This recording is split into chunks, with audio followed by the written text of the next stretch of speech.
Goeiemôre. Jy luister na die 88ste oordeenking in die reeks Kopskuif.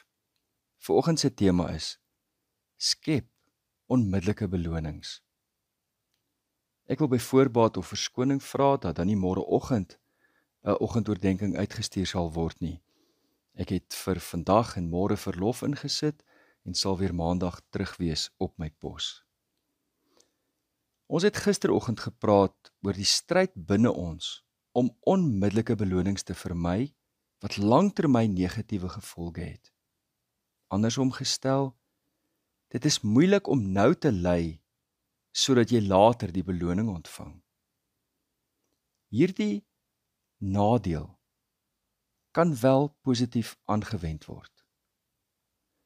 Met ander woorde, jy kan dit gebruik om saam met die grein van jou menslike natuur in hierdie verband te werk, nie daarteen nie. Wat bedoel ek daarmee? Wanneer jy doelgerig 'n goeie besluit geneem het om onmiddellike beloning uit te stel tot later, skep vir jou tog op simboliese of werklike wyse 'n klein en onmiddellike beloning. Sukses te ervaar is 'n baie goeie motiveerder. Hou maar 'n kind dop wat 'n moeilike taak aanpak. Wanneer hulle dit reg gekry het of selfs 'n deel reg kry en hulle word aangemoedig, daar word vir hulle hande geklap, kry hulle sommer nuwe energie en motivering. Gestel jou doelwit is om beter met jou geld te werk. Jy hou goed vir 'n paar dae, maar dan stap jy by die winkel in om 'n 2 liter melk te koop, maar as jy weer kyk, is 'n paar goed ekstra in die trolly. Skep vir jou 'n spaarrekening of kry vir jou by die huis 'n spaarbussie waar jy die geld in oorplaas of insit wat jy op 'n gegeewe dag nie spandeer nie. So elke keer as jy by die winkel was en R100 bespaar het, betaal jy dit oor in die spaarrekening. Of as jy DStv opgee vir 'n maand of 3, betaal dadelik die geld daarin oor of trek die geld en gooi dit in daardie spaarblikkie. Dit is telkens 'n goedvoel ervaring om die rekening te sien groei. Jy kan selfs 'n prentjie op jou muur plak van die droomvakansie wat jy beplan en waarvoor jy spaar. Teken dan 'n prentjie van jou voertuig op 'n ander stukkie papier en plak dit ver van jou droomvakansie af. En soos wat jy spaar, kan jy elke week jou voertuig 'n stukkie nader skuif aan jou droomvakansie. Op hierdie manier skep jy in werklikheid korttermyn belonings. Kom ons gestel jou doelwit is om gewig te verloor. Stel die kilogramme op simboliese wyse voor. En soos wat jy gewig verloor, vat jy dit weg en jy of gooi dit in die asblik of gooi dit in 'n ander houer sodat jy jou vordering kan sien. Ek weet 'n vriend van my het op 'n stadium 'n 5 liter kan water so voor my en hom op die rak neergeplak en gesê: "Toef, hier is die gewig wat ek die afgelope maande verloor het." Ons het nodig om klein oorwinnings te vier, om onsself op die skouer te klop en om sukses met bewyse te staaf, want dit is hoe positiewe versterking werk.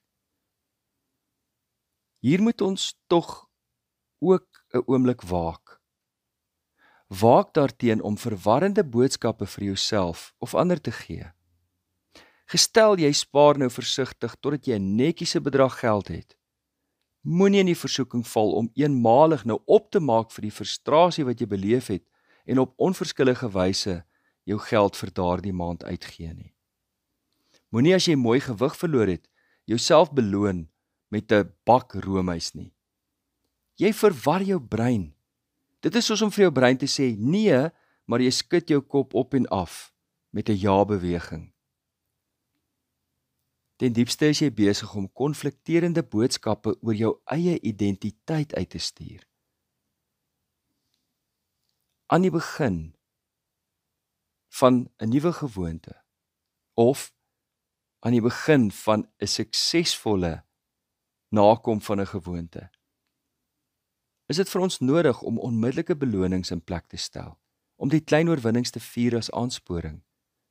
Maar soos wat die tyd aangaan, sal dit geanker wees in jou identiteit.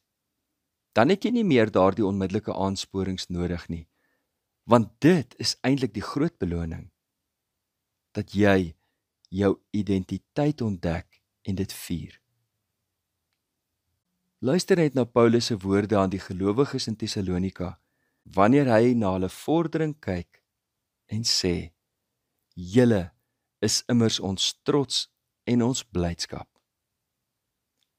Kom ons vier ons klein prestasies en die mooi oomblikke van die lewe met absolute oorgawe.